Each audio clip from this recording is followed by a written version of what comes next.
is it just me, but there are a few men in my life that the rules simply do not apply.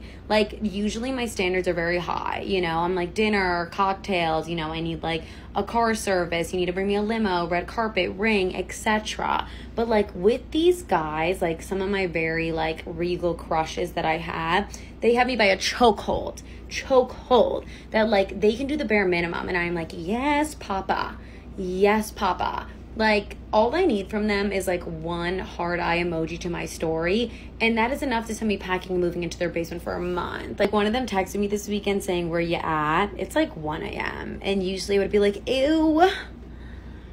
But since it was him, I was like, where you at? Baby, I'm outside. I literally live in your bird feeder outside of your window. I love you. She's that desperate. I am almost 32 years old. I still don't own a house. I am still renting, and I know that's the goal for so many people.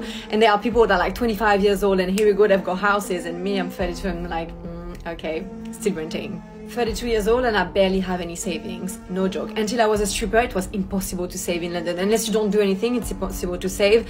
Then I started stripping, then lockdown happened, so I was 2 years on benefits. And then after that, I had to like build myself financially again, pay for this house, the deposit, month in advance. Literally just last year I started to rebuild myself, and I'm quite a big spender, to be fair. I barely have any savings at 32. And 32 years old, no boyfriend, no F-buddy, no one to text, husband, I'm single as F. Big time, and obviously no kids. Extremely hard for me to build trust, to trust a man, to keep a relationship. I am really not good at it. I'm really shit. Got a fear of abandonment, how you say. I think I have what is called anxious style attachment, some things like that. See me all nice and bubbly on this platform or whatever platform. I know loads of you are like, oh my god, or your happiness and yourself makes me happy, help me out. But you know, like behind the scenes, like I self-doubt loads. I've got low self-esteem. I know loads of you think I am really pretty. I know people find me pretty, but personally, do I really love myself? I am not entirely sure that I do. For low self-esteem, I don't trust people. Yeah, I cry a lot behind the scenes because I think like, am I ever going to achieve my dreams? Am I ever going to be loved? Is any guy worth it in this world? One that I can trust? Am I ever going to be a mom? Is someone ever going to love me? The answer is hell no. I actually do know my worth. It's just that sometimes I get bored. Like, having self-respect for yourself, it's not always just peaceful. Like, it is boring. Let's talk about it. Let's actually talk about it, because it is boring. So sometimes I just do things for character development. It's not because I don't have self-respect. I just get bored. Because you have no self-respect, and that gets you off, doesn't it?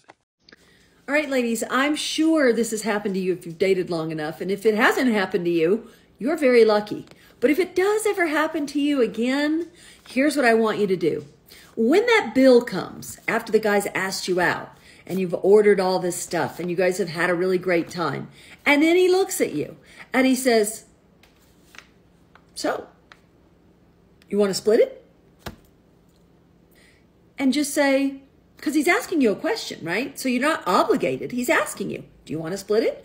You're going to look right back at him and you're going to say, no, actually, I'd rather not. And that's it. You still need to pay. Match with this guy on a dating app. You know, he's 35, tall, good chat. He started sending me like all of these pictures of him, you know, and I was like, oh my God, fit. So, has a dog. Even though the dog looks like he's about to pass away, but look, I overshadowed that. I was like, that's fine. Set me, look at those pins. Looks like he could possibly like the outdoors. Obviously, I didn't really give a shit if he did or didn't. He just looked fit to me.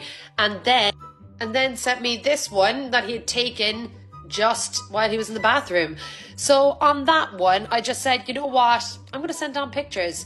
So I was on the phone to my friend. I was like, I'm just here. I've got a foot mask on because I'm prepping my feet for this guy. She was like, what are you doing that for? She was like, I'm after getting a pedicure done. So why don't you just send on the pictures of my feet? It would make more sense. And she was like, my nails, it looks great.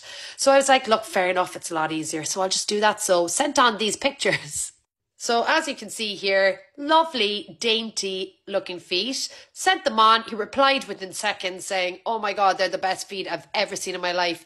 But he said just one more request. He was like, what really gets me going are the soles of people's feet, which kind of disturbed me, but I was like, look, whatever, I'll go with it.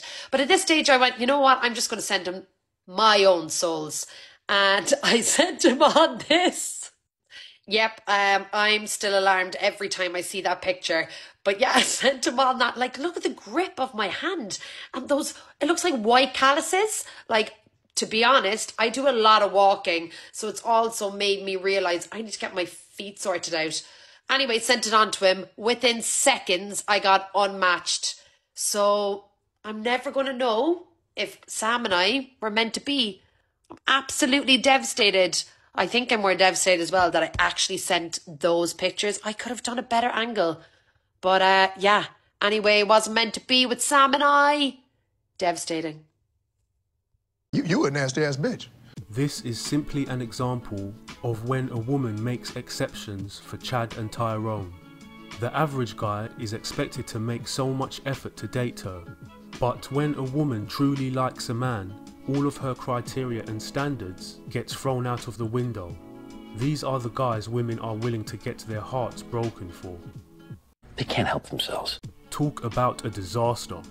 She hit the wall, spends too much money on nonsense, became a scripper, no relationship, low self-esteem, doesn't trust people, and cries behind the scenes. At least she already bought a dog. She already prepared herself for being alone. Good for her. Women intrinsically understand that the good guy is better for them, but they replace a boring, peaceful life for a life filled with drama and emotional roller coasters.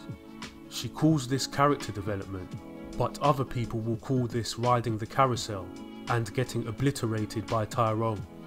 Nasty bitch. What surprised me is that she is a grown woman and is still playing games around splitting the bill.